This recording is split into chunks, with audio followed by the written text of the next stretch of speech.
नवरात्र में 9 अंक का विशेष महत्व है। महिषासुर और देवी दुर्गा का युद्ध पूरे 9 दिनों तक चला था और 10वें दिन महिषासुर का वध हुआ। इसलिए नवरात्रि के 9 दिनों में देवी दुर्गा के 9 स्वरूपों की पूजा की जाती है। आइए पंडित आचार्य मनोहर शास्त्री से सुनते हैं नवरात्र का धार्मिक महत्व। जय माता दी। बोली जगदम्बे महारानी की जय।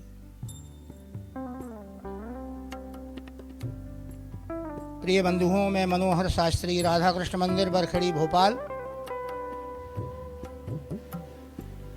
जिनकी कृपा दृष्टि से सकल विश्व का पालन हो रहा है, जिनकी कृपा दृष्टि से पूरा संसार 3 लोक 14 भुवन चल रहे हैं, ऐसी करुणामयी ममतामयी माँ जगदम्बे के चरणों में बैठकर उनको प्रणाम करता हूँ और सभी के लिए प्रार्थना करता हूँ कि हे माँ जगदम्बे, सबका कल्याण करना। प्रिय बंधुओं, आप देख रहे हैं नवरात्रि के विषय में। आप पहले दिन से 7वें दिन तक की आप पूजन एवं भोग के विषय में, पुष्प के विषय में जान चुके हैं। कल हमने विशेष भोग माँ जगदम्बे महाकाल रात्रि का बतलाया था, जिसमें ब्लैक चेरी का जो भोग है बहुत विशेष फलदायी बताया है, अति से अति फलदायी बताया है। वैभव के अनुसार उसको व्यक्ति लगा सकता है, यथाशक्ति वो लगा सकता है। जो बहुत अथाह परेशानी में है, जिसके पास बिल्कुल वैभव नहीं है, वो एक चेरी भी यदि लगा देगा तो उसके लिए अथाह फल की प्राप्ति होगी। जो वैभववान है वो 5.25 किलो से लेकर के 1.25 कुंडल तक लगा सकता है। इससे माँ भगवती जगदम्बे की परिपूर्ण कृपा प्राप्त हो जाती है। उसके साथ ही बंधुओं, आज जो है ये 8वां जो पूजन है, 8वें दिन का, ये महागौरी के नाम से विख्यात है। नवरात्रि में 8वें दिन ये महागौरी का पूजन होता है। इनका महागौरी नाम क्यों पड़ गया? इसलिए महागौरी नाम पड़ा, भगवान शिव को प्राप्त करने के लिए हजारों वर्ष तक माँ जगदम्बे ने आराधना की थी। 64,000 वर्ष तक बेलपत्र खा करके आराधना की और कुछ समय के बाद वायु का सेवन करके इन्होंने आराधना की और इतनी घोर तपस्या की थी, इनका नाम अपर्णा हो गया। और इसके पश्चात इनका रंग जो है काला हो जाता है, तो महाकाल रात्रि के नाम से विख्यात हुई। लेकिन जब ये महागौरी कैसे हुई, भगवान शिव प्रसन्न होते हैं और गंगा जल के द्वारा छिड़काव करके और भगवान शिव की ने इस प्रकार के तीर्थों का आह्वान किया, उनके द्वारा इनका रूप जो है गौर वर्ण हो जाता है। इतना गोरा हो जाता है कि 3 लोक 14 भुवनों में ऐसा जो है रूप, ऐसा वर्ण किसी का नहीं है जो भगवती महागौरी का है। तो बंधुओं, ये महागौरी का जो पूजन है, इसमें भी प्रातःकाल संकल्प लेकर के सच्चे श्रद्धा भाव से पंचगव्य से स्नान करके और सच श्रद्धा माँ के चरणों में जाकर के तत्काल पुष्प तोड़े जाएं। इसमें विधान बताया है कि माँ के पूजन में, गौरी पूजन में ऐसा नहीं चलेगा कि कल फूल ले लिया, रात्रि में फ्रिज में रख दिया और आज हमने चढ़ा दिया। ऐसा नहीं होता है। या तत्काल माली के यहाँ से लेकर के, क्योंकि माली के यहाँ पर पुष्प जो है बासे नहीं होते हैं। भगवान को, भगवती को अति प्रिय पुष्प है, तो माली के यहाँ के हैं। माली के हाथ की माला या अपने स्वयं के हाथ की माला माँ को अर्पण करना चाहिए। और विशेषकर हो सके 5, 11, 21, 51, 108 जितने भी पुष्प आपको मिल जाएं, जाय सेन के पुष्प हैं, लाल कनेर के पुष्प हैं, अपने हाथों से तोड़ना चाहिए और वो अर्पण करना चाहिए। और महागौरी को हलवे का भोग लगाना चाहिए, खीर पूड़ी का भोग लगाना चाहिए। और 9 से 11 वर्ष के मध्य में कन्याओं का, 5 कन्या, 11 कन्या, 8 कन्या, सश्रद्धा उनको भोजन अर्पण करना चाहिए। ये महागौरी के पूजन में बताया है। अब इससे लाभ क्या होता है? इससे लाभ यह है, इतिहास गवाह है, पूरा धरती आसमान तारागण इस चीज के गवाही हैं कि महागौरी की पूजन करने से माँ भगवती जनक नंदिनी जो सीता जी हैं, इनके लिए परमात्मा राम की प्राप्ति हो गई थी। और जा करके पुष्प अर्पण किया और पूजन किया, और माँ ने उस पूजन को स्वीकार किया और माँ ने शुभ आशीर्वाद दिया। क्या आशीर्वाद दिया? कि हे सीता, मैं तुमसे परम प्रसन्न हूं कि जय जय ग्रीवर राज किशोरी, जय जय ग्रीवर राज किशोरी, जय महेश मुख चंद्र चकोरी। हे माँ, मेरी जो मन की अभिलाषा है वो पूर्ण हो तो जो है माला नीचे गिर जाती है, माँ के गले से पुष्प गिर जाता है, और माँ क्या कहती है सीता जी से प्रसन्न होकर के कि हे सीता, कि मैं तुम्हें वरदान देती हूं, मैं बहुत प्रसन्न हूं तुमसे कि जो तुम्हारी मन की अभिलाषा है वो जो है अवश्य पूर्ण होगी। कि सुन सिए सत्य, सुन सिए सत्य, सुन सिए सत्य, आशीष हमारी, पूजिए मनोकामना तुम्हारी, तुम्हारी मनोकामना अवश्य पूर्ण होगी। तो बंधुओं, कैसे पूर्ण होगी? माँ ने नाम दे दिया, पति का नाम भगवती सीता के जो स्वामी हैं भगवान राम भद्र परमात्मा, उनका नाम दे दिया, पहले ही बता दिया माँ महागौरी ने। हे सीता, तुम्हारे लिए कैसा वर मिलेगा? और मन जाहिराच हो मिलई सोबर, सहज सुंदर सावरो, सावले वर्ण का तुम्हारे लिए पति की प्राप्ति होगी।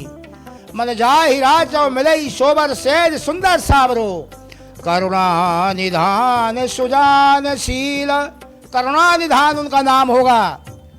करुणा निधान सुजान शील, स्नेह जान तेरा बेरो, यही भांति घोर आशीष सुन सिय सहित ही अरसी अली, तुलसी भवानी पूज पुनि पुनि मुदित मन मंदिर चली। और माँ के वाम अंग भड़कने लगे और तत्काल माँ सीता का जो मन की अभिलाषा थी, अनुग्रह था, वो पूर्ण हुआ। कहने का भाव यह है कि महागौरी पूजन से कन्या को अपने मन के अनुकूल पति की प्राप्ति होती है, प्रत्येक कार्य में सफलताएं प्राप्त होती है। असाध्य से असाध्य कार्य भी महागौरी के पूजन से पूर्ण हो जाता है।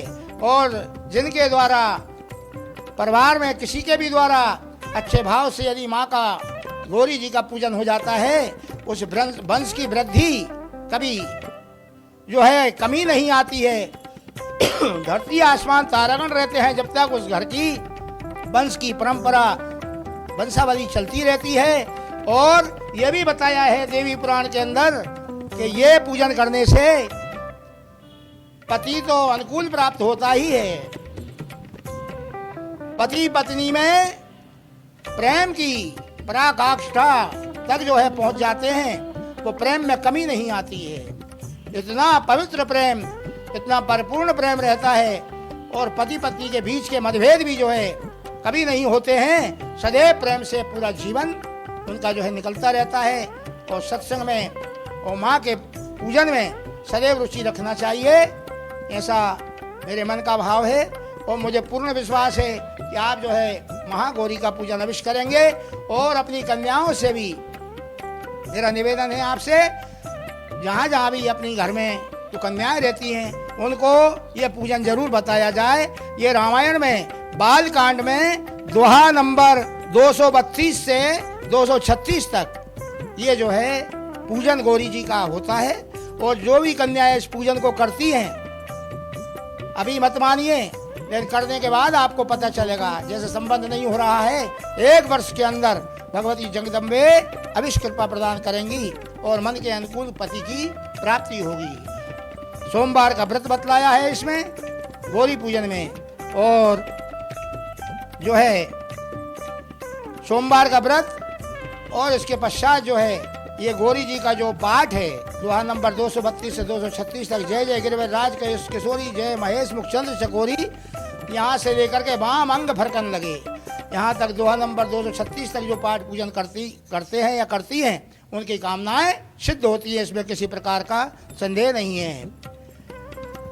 इस प्रकार से ये कह करके बंधुओं, अब आगे और क्या कहा जाए। कुल मिलाकर के अच्छे भाव से भगवती जगदम्बे को भोग अर्पण करिएगा और आरती करिएगा और क्षमा याचना मांगिए। क्षमा में बड़ी ताकत है। माँ एक ऐसी है, धरातल पर 3 लोक में बड़े बड़े अपराधों को कोई क्षमा करने वाला है तो वो माँ है। उनसे आप प्रार्थना करिए, हे माँ, आपकी कृपा से ही ये सांसें चल रही है, ये धरती आसमान तारागण जो टिके हैं, ये आप ही का ही रूप है, आप ही की शक्ति है। इस पास समुद्र जो है आपकी कृपा दृष्टि से शीतल रहते हैं। आपकी जरा सी भ्रुकुटी टेढ़ी होने पर ये खलवा नाले लगते हैं। माँ, भगवान शिव संहार करते हैं, वो आपकी शक्ति है। और भगवान नारायण जो सब पूरे विश्व का पालन करते हैं, विश्व भरण पोषण कर जोई, ताकर नाम भरत सोई। तो जो है आपकी कृपा से ही विश्व का पालन पोषण होता है, पशु पक्षियों का, फलों का, वृक्षों का, और जो है धरातल पर सृष्टि पर जो जो निर्माण है, ये आप ही की कृपा का प्रसाद है।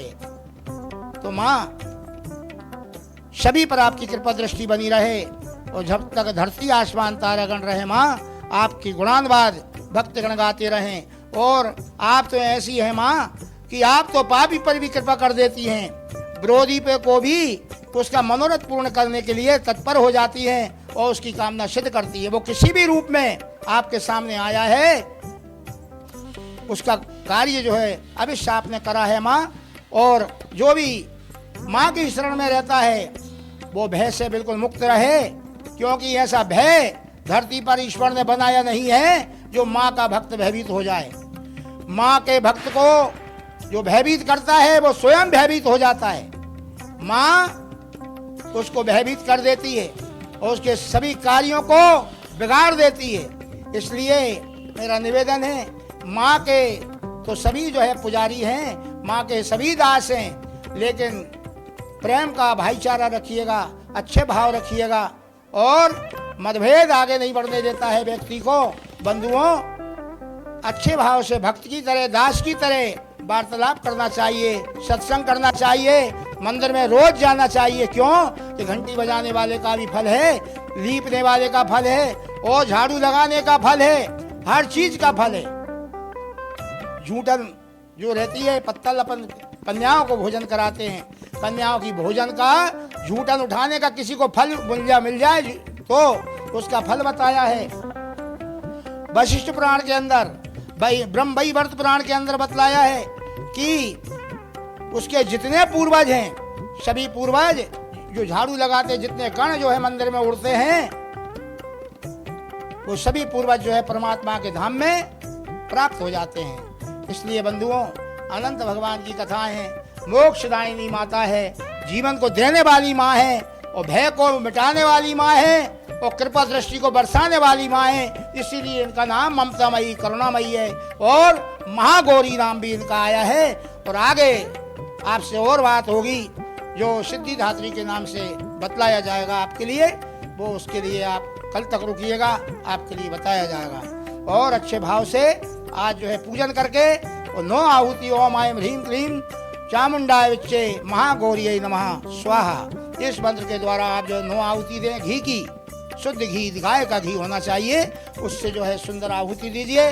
माँ अवश्य जो है आपकी कामना पूर्ण करेंगी। अगर ये मंत्र नहीं आता है, महालक्ष्मी के नाम से छोड़ दीजिए। ये भी नहीं आ रहा है, ओम महाकाल्यै नमः, काली जी के मंत्र से छोड़िए। सभी रूप माँ के हैं। इस प्रकार से बंधुओं, समय का को देखते हुए जो है वाणी को मैं यहीं विराम दूंगा और आगे भेंट होगी। जय श्री राम, जय माता दी। ओ जगदम्बे महारानी की जय। न फेक न लेट। देखते रहिए पीपल्स अपडेट।